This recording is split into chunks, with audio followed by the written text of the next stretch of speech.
ৰাতিপুৱা শুই উঠাৰ পৰা গধূলা খোৱালৈকে ঈশ্বৰৰ কথা শুনিব লাগে, মুখেৰে ঈশ্বৰৰ কথা ক'ব লাগে, ভৰিকেইটা ঈশ্বৰৰ ঠাইলৈ যাব লাগে আৰু হাতকেইখনে ঈশ্বৰৰ কৰ্ম কৰিব লাগে। পশু পক্ষী বৃক্ষলতা চৰাচৰ যত কি মতে স্ৰজন্ত মেৰু মণ্ডৰ পৰ্বত।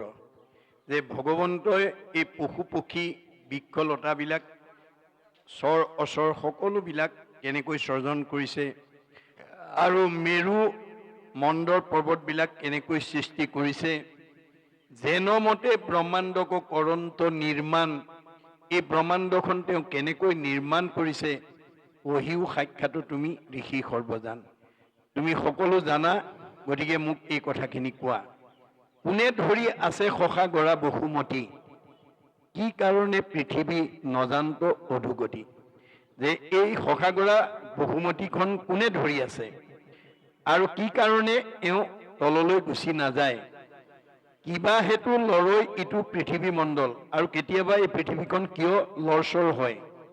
চেদিউক ঋষি তুমি সংশয় সকল, এই সকলো সংশয়বিলাক তুমি মোৰ মনৰ পৰা দূৰ কৰা।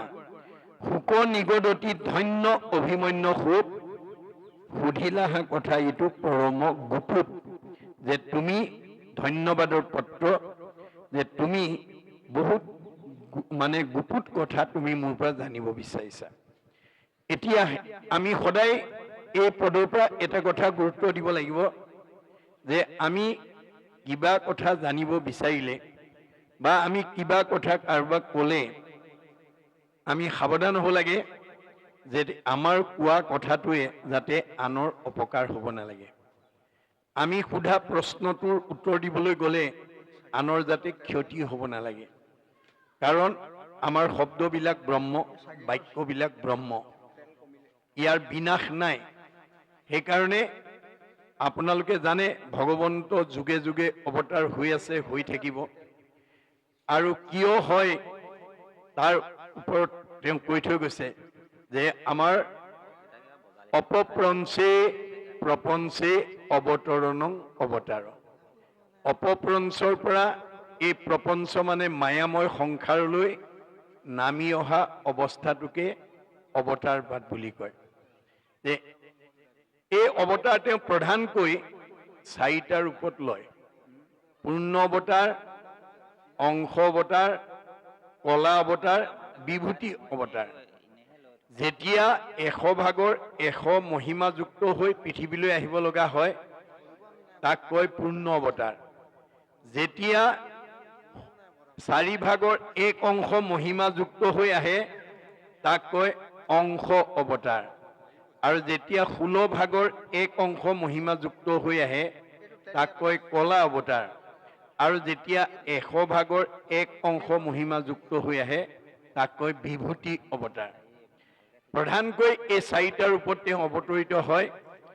আৰু লক্ষ্য কি, গীতাত কৈছে যদা যদা হি ধৰ্মস্য গ্লানি ভৱতি ভাৰত, অদ্ভুত স্থানম অধৰ্মস্য তদাত্মানম সৃজমহম, পৰিত্ৰাণায় সাধুনাম বিনাশায় চ দুষ্কৃতম, ধৰ্ম সংস্থাপনাৰ্থয়ে সম্ভৱামি যুগে যুগে। যে মই যুগে যুগে অৱতাৰ হৈ আছো, হৈ থাকিম। দুষ্টক দমন, শান্তক পালন, দুষ্কৃতি বিনাশ, সংস্কৃতি প্ৰতিষ্ঠা, এই কাৰ্যক দেৱকাৰ্য বুলি কয়। এই দেৱকাৰ্য সাধন কৰাৰ পিছত ভগৱন্ত আৰু এই ধৰাধামত নাথাকে। দ্বাপৰ যুগত পূৰ্ণ অৱতাৰ হৈ যেতিয়া তেওঁ এই দেৱকাৰ্য সাধন কৰি যদুগণক বিনাশ কৰি যেতিয়া বৈকুণ্ঠত যাবৰ কাৰণে উদ্যত হৈছে, তেতিয়া উদ্ধৱে ইংগিততে বুজি পাইছে। কিয়নো তেওঁৰ লগত 5 বছৰ বয়সৰ পৰাই উদ্ধৱৰ নিবিড় সম্পৰ্ক। সেইকাৰণে তেওঁ ভগৱন্তক উদ্দেশ্যি কৈছে, হে প্ৰভু, তুমি মোৰ বৰদেউতাৰ ল'ৰা বসুদেৱৰ পুত্ৰ, আৰু মই তোমাৰ খুৰাৰ পুত্ৰ দেৱভাগৰ পুত্ৰ মই উদ্ধৱ। তোমাৰ আৰু মোৰ মাজত ককাই ভাইৰ সম্পৰ্ক, কিন্তু ভক্তিৰ দিশত তুমি মোৰ আৰাধ্য দেৱ। এতিয়া মই ইংগিততে বুজি পাইছো যে তুমি এই পৃথিৱী এৰি নিজ ধামলৈ গতি কৰিব ওলাইছা। কিন্তু অকলে গ'লে নহ'ব। তোমাৰ অবিহনে এই জগত মোৰ কাৰণে অন্ধকাৰময়। মই এক ক্ষণো তোমাক এৰি থাকিব নোৱাৰো। তেতিয়া কৃষ্ণই হাঁহি মাৰি কৈছে, সখা তুমি ঠিকেই কৈছা, কিন্তু তোমাক যদি মোৰ লগত লৈ গুচি যাওঁ, মই যি লক্ষ্য আৰু উদ্দেশ্য লৈ এই পৃথিৱীলৈ আহিছিলোঁ, সকলো লক্ষ্য আৰু উদ্দেশ্য ভ্ৰষ্ট হৈ যাব। কিয়নো তুমি আমি দুয়ো গ'লে মিলিব অনৰ্থ। লুপ্ত হৈব জ্ঞান ইটো ভকতিৰ পথ। যে ভক্তিৰ পথটো লুপ্ত হৈ যাব। ফলত কি হ'ব? অধৰ্মে পিৰিব লোক যাইবে অধোগতি, ভকতিক ৰাখি তুমি থাকিও সম্প্ৰতি। তুমি এতিয়া ভক্তিৰ পথটো প্ৰৱৰ্তন কৰি থাকিব লাগিব। মোৰ এই মহাবাক্য নচাৰিবা তুমি, শ্ৰৱণ কীৰ্তন প্ৰৱৰ্তায়া থাকা তুমি। তুমি এতিয়া এই শ্ৰৱণ কীৰ্তন ভক্তি ধৰ্মটো প্ৰচাৰ কৰি থাকা। আজি আমাৰ এই খঙীয়া ঔগুৰি গাঁৱৰ ৰাইজে, উদ্যোক্তাসকলে এইটো উদ্ভৱৰ কাৰ্যসূচী কৰিছে। ইমান আত্মাক মাতি আনি আজি 3 দিন ধৰি ভগৱন্তৰ কথা শুনি জন্ম জন্মান্তৰ কাৰণে অক্ষয় পুণ্য অৰ্জন কৰাৰ সুবিধা কৰি দিছে। তদুপৰি মাইক্ৰফোন ব্যৱহাৰ কৰি পইচা কিছু বেছি খৰচ হৈছে, কিন্তু পুণ্যৰ মাত্ৰাও বেছি হৈ গৈছে। আমাৰ ভাগৱতত কৈছে, একজনে যদি নাম ওচৰৈ, শুনে মানে পাপ সবাৰো হৰৈ। আজি মাইক্ৰফোনৰ জৰিয়তে ভাগৱতৰ প্ৰতিধ্বনি যিমান দূৰলৈকে গৈছে, মানুহটো দূৰৰ কথা, মূৰ ভক্ত য'ত থাকে উদাৰ চৰিত্ৰ, কীট পতংগ কুশিতো কৰে পবিত্ৰ। এই অঞ্চলৰ মানে প্ৰাণী জগতৰো জীৱ জন্তুৰো উপকাৰ হৈছে আৰু জগতৰ প্ৰদূষণ বায়ু সংশোধন হৈছে। যিটো কৰ্ম আঁচনিয়ে জগতৰ কল্যাণ সাধন কৰে, তেতিয়াহ'লে কৰোতাসকলৰ কি হ'ব? পৰোপকাৰায় পুণ্যম। আজি এই গাঁওখনৰ সমস্ত গাঁওবাসীৰ পুণ্য হ'ব। গতিকে আমি অনাগত দিনত এনেকুৱা ধৰ্ম কৰ্ম কৰিলে বা কোনো ঈশ্বৰৰ গুণলীলা ধৰ্মালোচনী সভা আদি পাতিলে, আমি নিজৰ গৃহত হওক, নামঘৰত হওক, সামাজিকভাৱে হওক, আমি মাইক্ৰফোন ব্যৱহাৰ কৰিব পাৰিলে ভাল হয়। কাৰণ আমাৰ ভগৱন্তৰ নাম যিমান আমি প্ৰচাৰ প্ৰসাৰ কৰিম, সিমানেই আমাৰ গাঁওখনলৈ মংগল নামি আহিব, পুণ্য নামি আহিব। গতিকে উদ্ধৱক ক'লে, তুমি এই কাৰ্যসূচী আৰু তোমাৰ জীৱনশৈলীৰ যিমানবিলাক প্ৰয়োজনীয় দিশ, মই চব তোমাৰ কাৰণে দি থৈ আহিছোঁ। তোমাৰ কাৰণে পুণ্যভূমি প্ৰতিষ্ঠা কৰি থৈ আহিছোঁ, তোমাৰ কাৰণে সত্ৰ প্ৰতিষ্ঠা কৰি থৈ আহিছোঁ, তোমাৰ কাৰণে বৈকুণ্ঠ প্ৰতিষ্ঠা কৰি থৈ আহিছোঁ, আৰু প্ৰয়াণৰ পিছত মই তোমাৰ মাজতে থাকিম। নিশ্চয় কৰি কহোঁ শুনা সাৱধানে, তুমি ভকত যি স্থানে থাকে সেই পুণ্য ভূমি। আজি এখন পুণ্য ভূমি, ভকতৰ অৱস্থান। আৰু ভকতে য'ত ঈশ্বৰৰ গুণনাম শ্ৰৱণ কীৰ্তন কৰিব, শ্ৰৱণ কীৰ্তন মোৰ কৰে যত্ৰ যত্ৰ, দ্বিতীয় বৈকুণ্ঠ সেইটো তাকে বোলে সত্ৰ। এইখন দ্বিতীয় বৈকুণ্ঠ, এইখনেই হৈছে সত্ৰ। নাৰদক কৈছে, নহং তিষ্ঠামি বৈকুণ্ঠে, যোগীনাং হৃদয়ে ন চ, মদ ভক্তা যত্ৰ গায়ন্তী তত্ৰ তিষ্ঠামি নাৰদ। হে নাৰদ, মোক বৈকুণ্ঠত বিচাৰি নাপাবা, মই যোগীৰ হৃদয়ত নাথাকো। মোৰ ভকতে য'ত মোৰ গুণ নাম লয়, মই তাতেই থাকো।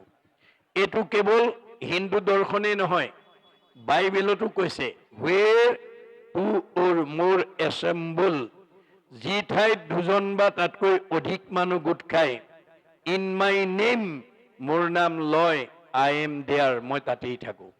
আজি ভগৱান ইয়াত বিদ্যমান হৈ আছে। আৰু উদ্ধৱক কৈছে, প্ৰয়াণৰ পিছত মই তোমাৰ মাজত থাকিম। ক'ত থাকিম? তিৰুদ্ধায় প্ৰবিষ্টু অয়ম শ্ৰীমৎ ভাগৱত নৰ্বম তে নয় বাংময় মূৰ্তি প্ৰত্যক্ষ বৰ্ততে হৰৈ, শ্ৰৱণাত সেৱনাত দৰ্শনাত পাঠাত পাপনাশিনী। মই প্ৰয়াণৰ পিছত শব্দ ব্ৰহ্ম, বাক্য ব্ৰহ্মৰূপে ভাগৱতত থাকিম। সেই ভাগৱত যদি সেৱা কৰিব পাৰা, সেই ভাগৱত যদি দৰ্শন কৰিব পাৰা, সেই ভাগৱত যদি শুনিব পাৰা, আৰু সেই ভাগত যদি পঢ়িব পাৰা তোমাৰ সব পাপ মই নাইকিয়া কৰি দিম। মই ধৰি পাৰিম বাৰু। কি পাপ নাইকিয়া কৰিব? পাপ আমি দেখুৱাই দিয়া বস্তু নহয়, আমাৰ মনৰ কিছুমান বেয়া গুণৰ সমষ্টি। দাৰ্শনিক পণ্ডিতৰ অভিমত, কুবুদ্ধি, অসৎ চিন্তা, অসৎ ভাৱনা, অসৎ পৰিকল্পনা, কুসংস্কাৰ, অন্ধবিশ্বাস, মনৰ সংকীৰ্ণতা, কুপৰম্পৰা, এই বেয়া ভাৱবিলাক যাৰ মনত থাকিব তাৰ চিন্তা কৰ্মবিলাক বেয়া হ'ব। গতিকে এই পাপ ভাৱবিলাক আমি ভাগৱত শুনাৰ লগে লগে ই নাইকিয়া হৈ যাব। ভিদ্যতে হৃদয় গ্ৰন্থি ছিদ্যতে সৰ্বসংশয়, এই সকলোবিলাক নাইকিয়া হৈ যাব। সেইকাৰণে আমি ভাগৱত শুনিবৰ কাৰণে, পঢ়িবৰ কাৰণে আমি সদায় চেষ্টা কৰিব লাগিব, যত্ন কৰিব লাগিব। গতিকে সমস্ত বেদ বেদান্তৰ সাৰ হৈছে ভাগৱত। গতিকে ভাগৱততে জীৱনশৈলীৰ সকলো দিশ অন্তৰ্নিহিত হৈ আছে। এইবিলাক মাত্ৰ একোটা একোটা কাহিনী, উপকাহিনীৰ মাজেদি আমাক দেখুৱাই আছে। পৰীক্ষিতে শুকক কৰা প্ৰশ্নৰ জৰিয়তে আমাক দেখুৱাইছে যে আমি কিবা এটা মানুহক প্ৰশ্ন কৰোঁতে বা এটা কিবা কওঁতে আমি সাৱধান হ'ব লাগিব, যাতে মোৰ প্ৰশ্নটো শুনিলে যাতে আনৰ উপকাৰ হয়। মই কৰা প্ৰশ্নটোৱে যাতে আনৰ উপকাৰ কৰিব পাৰে, মই কোৱা কথাটোৱে যাতে আনৰ উপকাৰ কৰিব লাগে। কেতিয়াও অপকাৰ কৰা কথা ক'ব নালাগিব, কেতিয়াও আনৰ অমংগল হোৱা প্ৰশ্ন আদি কৰিব নালাগিব। সেইকাৰণে তেওঁ কৈছে যে সুধিলাহা কথা ইটো পৰম গুপুত, তুমি বৰ গুপুত প্ৰশ্ন কৰিলা। সৃষ্টি স্থিতি লয় মাধৱৰ মুখ্য লীলা, আপোনো তৰিলা তুমি আনকো তাৰিলা। গতিকে এই সৃষ্টি স্থিতি প্ৰলয় হৈছে মাধৱৰ গুণলীলা। এইবিলাক যেতিয়া আমি শুনিম, এইবিলাক যেতিয়া আমি পঢ়িম, তেতিয়াহ'লে আমাৰ কি হ'ব? পাপবিলাক নাশ হৈ যাব, পাপ নাশ হৈ যাব। গতিকে এতিয়া তুমি এই প্ৰশ্নৰ জৰিয়তে তুমি নিজেও তৰিলা আৰু জগতকো তাৰিলা। কৃষ্ণৰ চৰণে তুমি পৰম ভকত, যদ্যপি জানিতে হোৱা আপুনি শকত। তুমি যদিও ভকত হিচাপে সকলো জানা, তথাপিও তুমি পুনৰ জানিবৰ কাৰণে বা আনৰ উপকাৰ কাৰণে এই প্ৰশ্ন কৰিছা। তথাপিও পুছিলা লোকৰ উপকাৰে। পৰীক্ষিতে জানে, কিন্তু আনৰ উপকাৰ হ'বৰ কাৰণে আমি প্ৰশ্নটো তেওঁ কৰিছে।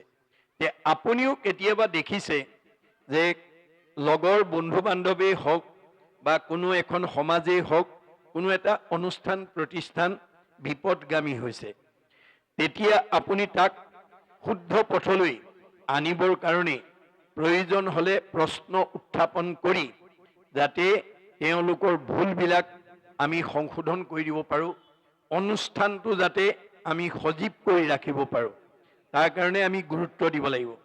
আমি কেতিয়াও ভাঙোনমুখী চিন্তা কৰিব নালাগিব।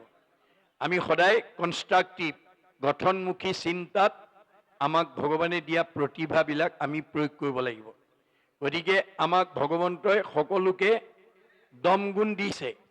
কোনোবাই প্ৰয়োগ কৰি ভগৱানৰ পৰা সুখ আৰু শান্তিত আছে, আৰু কোনোবাই প্ৰয়োগ কৰিব নাজানি দুখ বেদনাত ভুগিছে। তাৰ কাৰণে ভগৱন্ত দায়ী নহয়। উদ্ধৱক কৈছে, মই দমগুণ চবকে দি থৈ আহিছোঁ।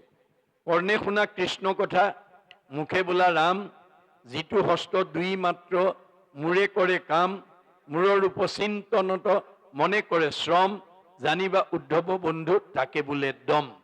এই দম গুণটো আমাৰ প্ৰত্যেককে দিছে। আমি কাণেৰে ৰাতিপুৱা শুই উঠাৰ পৰা গধূলা হোৱালৈকে ঈশ্বৰৰ কথা শুনিব লাগে, মুখেৰে ঈশ্বৰৰ কথা ক'ব লাগে, ভৰিকেইটা ঈশ্বৰ ঠাইলৈ যাব লাগে, আৰু হাতকেইখনে ঈশ্বৰ কৰ্ম কৰিব লাগে।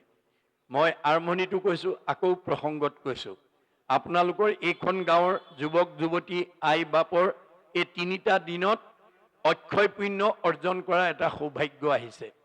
গতিকে ভগৱন্ত স্বৰূপ ভক্তসকলৰ সেৱা শুশ্ৰূষা যাতে নিখুঁতভাৱে আপোনালোকে কৰিব পাৰে, তাৰ কাৰণে প্ৰত্যেকেই শাৰীৰিক, মানসিক, বৌদ্ধিক, আৰ্থিকভাৱে যদি অকণমান ত্যাগ কৰি এটা খোজ দিব পাৰে, তাৰ প্ৰতিটো খোজৰ মূল্য হ'ব পদে পদে অশ্বমেধ ফলং প্ৰাপ্নতি নিত্যস্য। ধন সকলোৱে উপাৰ্জন কৰিছে, কিন্তু ব্যৱহাৰ কৰিব নজনাৰ কাৰণে বহুতে ধনৰ কাৰণেই নিজৰ জীৱনটো বিসৰ্জন দিব লগা হৈছে। সেইকাৰণে গীতাত অৰ্জুনক পৰশলেৰে কৈছে, শুনা ধনঞ্জয়, ধন নহ'লে কাৰ্য নিসিজয়। মই তোমাক ধনটো সৎকাম কৰিবৰ কাৰণে দিছোঁ আৰু জীৱনৰ নিৰাপত্তাৰ কাৰণে দিছোঁ। মই দিয়া ধন থাকি যদি তুমি উগ্ৰপন্থীৰ বলি হ'ব লগা হয়, চোৰ ডকাইতে যদি তোমাক ঘৰৰ ভিতৰতে মাৰি থৈ যাব লগা হয়, ধনৰ কাৰণে যদি তুমি বিপদগ্ৰস্ত হ'ব লগা হয়, তেতিয়াহ'লে ধন উপাৰ্জনৰ সাৰ্থকতা ক'ত? কেনেকৈ ধন উপাৰ্জন কৰিব লাগে, কেনেকৈ তাক ব্যয় কৰিব লাগে, মই ভাগৱতত লিখি থৈ আহিছোঁ। ন্যায় উপাৰ্জিত বিত্ত শুদ্ধ আতিশয়, সেই বিত্তে ভগৱন্তক পুজিবে লাগয়। আমি সৎভাৱে উপাৰ্জন কৰা ধনেৰে আমি ঈশ্বৰ কামত ব্যৱহাৰ কৰিব লাগে। অসৎ ধন আনি আপুনি ঈশ্বৰ সেৱাত লগালে ঈশ্বৰে গ্ৰহণ নকৰে। কাৰণ ভগৱন্তই মানে সঁচা মিছা শুদ্ধ অশুদ্ধ বাচিবৰ কাৰণে আমাৰ প্ৰত্যেকৰ লগতে 14জন সাক্ষী আৰু 2জন কেৰণী নিয়োগ কৰি থৈছে। আমাৰ শাস্ত্ৰত উল্লেখ আছে, 14 ভুৱনে লোক আছে যত মানে, সবাহাৰে ন্যায় নীতি দেখে বিদ্যমানে। চিত্ৰগুপ্ত নামে দুয়ো লিখকৰ নিৰ্ভয়, সবাহাৰে পাপ পুণ্য তেৰেজ কৰয়। গুপুত পাপক গুপ্ত লিখকে লিখয়, দেখা মানে পাপচিত্ৰ লিখন্ত নিশ্চয়। 14জন সাক্ষীতাৰ থাকয় লগত, ভান দিবে নোৱাৰে পাপ পুণ্য আছে যত। আপুনি ৰাতিপুৱা শুই উঠাৰ পৰা গধূলা হোৱালৈকে, জন্মৰ পৰা মৃত্যুলৈকে কিমান আনৰ উপকাৰ আৰু ভাল কাম কৰি পুণ্য অৰ্জন কৰিলে আৰু কিমান আনক হিংসা অন্যায় কৰি পাপ অৰ্জন কৰিলে, চিত্ৰগুপ্ত নামৰ কেৰণী দুজনে লিখি যাব। চিত্ৰই দেখা পাপটো লিখে, গুপ্তই নেদেখা পাপটো লিখে। মই ভাবিছোঁ আপোনালোক সকলোৱে মোলৈ চাই শুনি আছে। মই ঠিকেই ভাবিছোঁ। পিছে কোনোবাই হয়তো মোৰ মুখলৈ চাই আছে, কিন্তু মনে মনে ঘৰত এৰি থৈ অহা ল'ৰা ছোৱালীকেইটা বা ঘৰৰ কাম বা ব্যৱসায়ৰ কথা ভাবি আছে, বা অহাকালিলৈ কিবা কৰ্মৰ কথা চিন্তা কৰি আছে। তেতিয়া সেই ভাৱনাটো গুপুত কেৰেণীয়ে বুজি পাব। পাই লগে লগে আপোনাৰ আজিৰ অনুষ্ঠানত বহি থকা সময়ত যিমানটো পুণ্য পাব লাগে তাৰ পৰা কাটি দিব। আমাৰ ইয়ালৈ অহা মানে আমাৰ 100% পুণ্য হয়। উপজয় পুণ্য পাপ হুৱে দূৰ, মিলে মহামুখ্য সুখ প্ৰচুৰ। গতিকে আমি ঈশ্বৰৰ কথা শুনিলে পুণ্য হ'ব, পাপবিলাক দূৰ হ'ব আৰু আমি মনে ভবা সুখটো পাম। গতিকে আমি কোনে কিমান শ্ৰদ্ধাৰে শুনিছোঁ সেইটো চিত্ৰগুপ্তই চাই থাকে। অৰ্জুনক কৈছে, জীৱনৰ যিটো দিনত যিটো মুহূৰ্তত সাধুৰ সংগত বহি মোৰ নিৰ্মল গুণৰ কথা শ্ৰদ্ধাৰে শুনিবা, সেইদিনা তুমি দুগুণ পাপৰ পৰা নিজক মুক্ত কৰিব পাৰিবা। আৰু যদি অশ্ৰদ্ধাই শুনা, এগুণ পাপৰ পৰাহে মুক্ত হ'ব পাৰিবা। অপৰম মংগল নাম যিপুন শ্ৰদ্ধাই শুনৈ, হৰৈ পাপ তাহাৰ দুগুণ, অনিচ্ছাত এক গুণ, শ্ৰদ্ধাত দুগুণ নাম।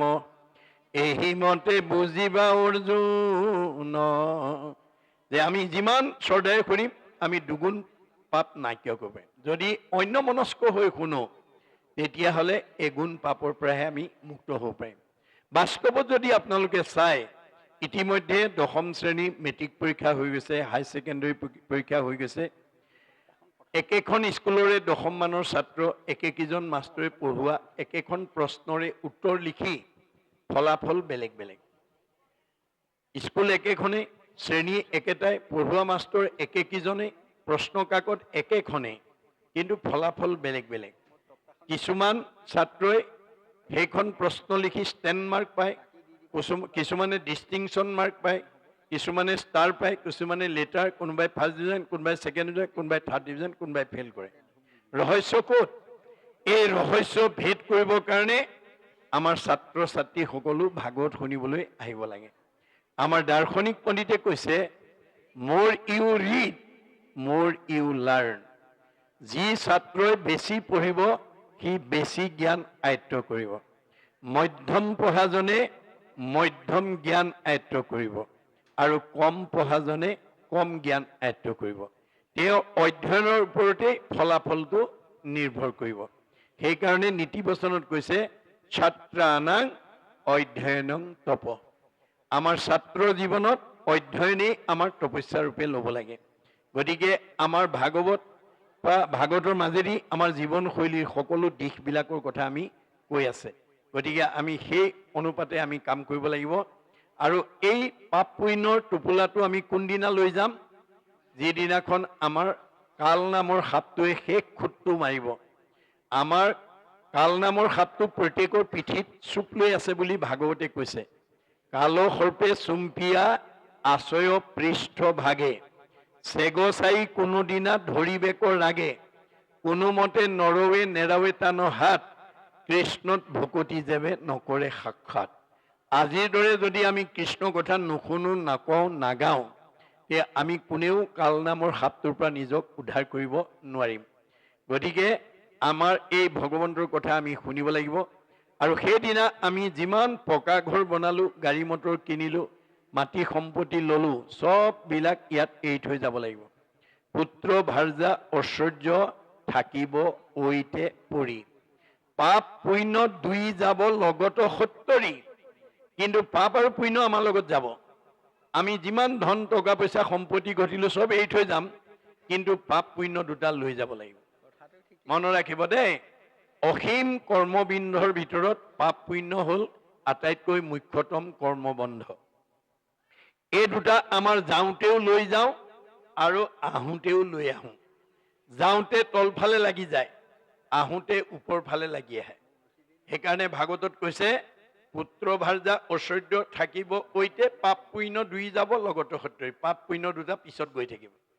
আৰু আপোনাৰ গোটেই জন্মৰ পৰা মৃত্যুলৈকে যিবোৰ কাম কৰিলোঁ, তাৰ প্ৰতিবেদনৰ ফাইলটো চিত্ৰগুপ্ত কেৰেণীয়ে নি যমৰজাৰ টেবুলত জমা দিব।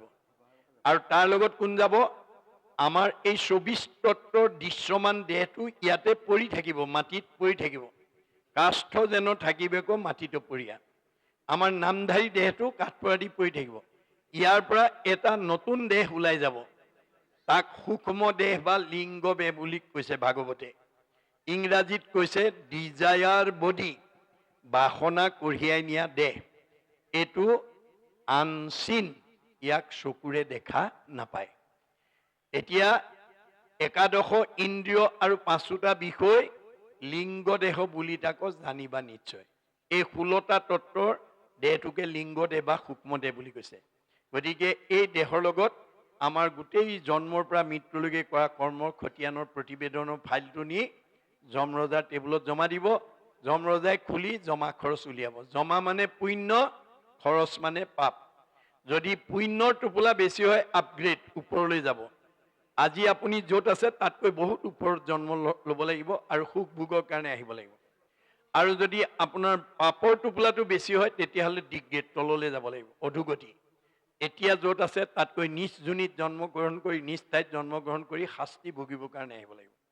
গতিকে পুণ্য লৈ গ'লেও আহিব লাগিব, পাপ লৈ গ'লেও আহিব লাগিব। পুণ্য লৈ গ'লে সুখ ভোগৰ কাৰণে আহিব লাগিব, আৰু পাপ লৈ গ'লে দুখ ভুগিবৰ কাৰণে আহিব লাগিব। এই হৈছে জন্ম চক্ৰ। চক্ৰবৎ পৰিৱৰ্তন্তে দুখানিচ সুখানিচ। তেতিয়া উদ্ধৱে ক'লে, এতিয়া আমি যদি পুণ্য লৈ গ'লেও আহিব লাগে, পাপ লৈ গ'লেও যদি আহিব লাগে, তোমাৰ ওচৰলৈ আমি কেনেকৈ যাম? তেতিয়া উদ্ধৱক ভগৱানে কৈছে, মাধৱে বুলন্ত সখী শুনা সবে ভেদ, মূৰ ভকতিষে কৰে কৰ্ম বন্ধ ছেদ। আজিৰ দৰে যদি আমি জীৱন্ত অৱস্থাত যদি প্ৰথম স্কন্ধৰ পৰা দ্বাদশ স্কন্ধ ভাগৱত শুনা বা পঢ়াৰ যদি সৌভাগ্য ল'ব পাৰোঁ, আমাৰ জীৱনটোৰ পাপ পুণ্য প্লাছ মাইনাছ 0 হৈ যাব। মনত ৰাখিব কথাটো। ভকতিয়ে নাইকিয়া কৰি দিব, আৰু তেতিয়া আমাৰ জীৱটো 3টা লেয়াৰ ভেদ কৰি বৈকুণ্ঠলৈ গুচি যাব। এয়া হৈছে ভাগৱতৰ নিয়ম, ভাগৱতৰ কোৱা আদৰ্শ। আমি এইখিনি নিজেও শিকিব লাগিব আৰু উঠি অহা প্ৰজন্মক শিকাব লাগিব। গতিকে আমাৰ জীৱৰ কৰ্মৰ ওপৰতেই সুখ দুখটো নিৰ্ভৰ কৰে। কৰে শুভা শুভ কৰ্ম গুণৰ ইচ্ছাই, কৰ্মফলে জীৱে সুখ দুখ পায়। গতিকে আমি কেতিয়াও যাতে বেয়া কাম কৰি আনক দুখ কষ্ট দি মই যাতে সুখী হ'ব লগা বিচাৰিব নালাগে, তাৰ প্ৰতি গুৰুত্ব দিব লাগিব। আপুনি কাৰোবাক দুখ কষ্ট দিব পাৰিব, সেইটো ক্ষমতাও আছে, সমৰ্থও আছে। কিন্তু আপোনাৰ কি হ'ব? পাপায় পৰপীড়নম। আনক দুখ দিয়াৰ লগে লগে আমাৰ পাপ হ'ব, আৰু পাপ হোৱাৰ লগে লগে আমাৰ জীৱনলৈ দুখ দুৰ্গতি নামি আহিব আৰু আয়ুস কাটি দিব। আনক হিংসা কৰা মানুহ কেতিয়াও 100 বছৰ জীয়াই থাকিব নোৱাৰে। এয়া আমাৰ ভাগৱতৰ মত। এইখিনি আমি জানিব লাগিব। সেইকাৰণে কৈছে যে নিৰ্পতিক প্ৰশংসিয়া থিৰ কৰি মন, হৃদয়ত চিন্তিলন্ত কৃষ্ণৰ চৰণ। তেওঁ সেই পৰীক্ষিতৰ কথা শুনি তেওঁ হৃদয়তে চিন্তা কৰি পৰীক্ষিতক প্ৰশংসা কৰি কৈছে, জয় কৃষ্ণ মুখে উচ্চাৰিলা, পুৰাতন কথা কহিবাৰ আৰম্ভিলা।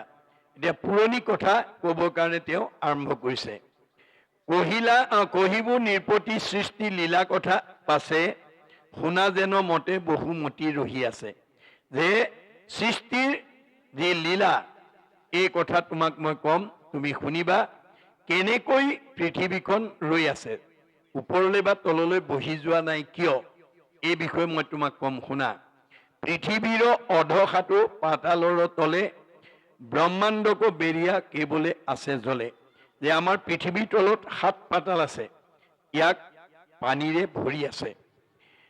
কুৰ্মৰূপে ধৰি আছা জলৰ ওপৰে, 50 কোটি পোহৰৰ বহল কলেবৰে। যে 50 কোটি পোহৰৰ বহল মানে পৰিৱেশৰ মাজত পৃথিৱীখন কাছৰূপে তেওঁ ধৰি আছে। কুৰ্মৰ ওপৰে সৰ্পৰূপে ভগৱন্ত, হাজাৰেকো ফণা সমে আচন্ত অনন্ত। আৰু সেই কাছৰ ওপৰত তেওঁ 1000 ফণাৰে সৈতে অনন্ত ৰূপে বহি আছে। সূৰ্য সম জলৈ মহা ফণী মণি যত, শৃংগে সমনীতে যেন ধবল পৰ্বত। গতিকে তেওঁৰ সেই মূৰত যিবিলাক মানে ফণী আছে, মণি ৰূপে শৃংগ ৰূপে যিবিলাক জিলিকি আছে, সেই ধবল মানে বগা পৰ্বতৰ দৰে জিলিকি আছে। তানে 8 ফণা 8 দিশে গৈল বৈ। তাৰ 8টা ফণা 8 ফালে 8 দিশত আছে। 8 দিগগজ ওপৰে তাৰ ৰৈ, আৰু 8টা হাতী তাৰ ওপৰত আছে। 12,000 পোহৰৰ পথলৈ, 12,000 পোহৰ পথ তেওঁ আগুৰি আছে। দেৱাসুৰ নাগগণে পূজন্ত সদায়। দেৱতা আৰু নাগবিলাকে সেই তেওঁক সদায় পূজা কৰি আছে। বলৰ দৰ্পত আতি মহালীলা হৰি, 8 পৰ্বত পিঠিত আচৈ ধৰি। গতিকে বলৰ দৰ্পত মহালীলা কৰি ভগৱন্তই এই কুৰ্ম ৰূপত পৃথিৱীখন ধৰি আছে। পৰ্বতৰ ওপৰত শশাগৰা মহি, যেন চাংগ ধান আলাগতে আছে ৰহি। যে পৰ্বতৰ ওপৰত শশাগৰা মহি পৃথিৱী আছে, আৰু চাঙৰ ওপৰত যেনেকৈ ধান আলাগতে থাকে তেনেকৈ তেওঁ ধৰি আছে। যি দিশৰ দিগগজ লৰাৱে নিজক কাই, সি দিশৰ পৰা জানা ভূমিকম্প হয়। এই 8টা দিশত যি হাতীয়ে গজই যি ধৰি আছে, তেওঁলোকে যদি নিজৰ অংগ কেতিয়াবা লৰাই দিয়ে, তেতিয়া গোটেই পৃথিৱীখন কঁপি উঠে বা ভূমিকম্প হয়। এইখিনিকে আমাক সৃষ্টিৰ পাতনিৰ সম্পৰ্কত ক'লে।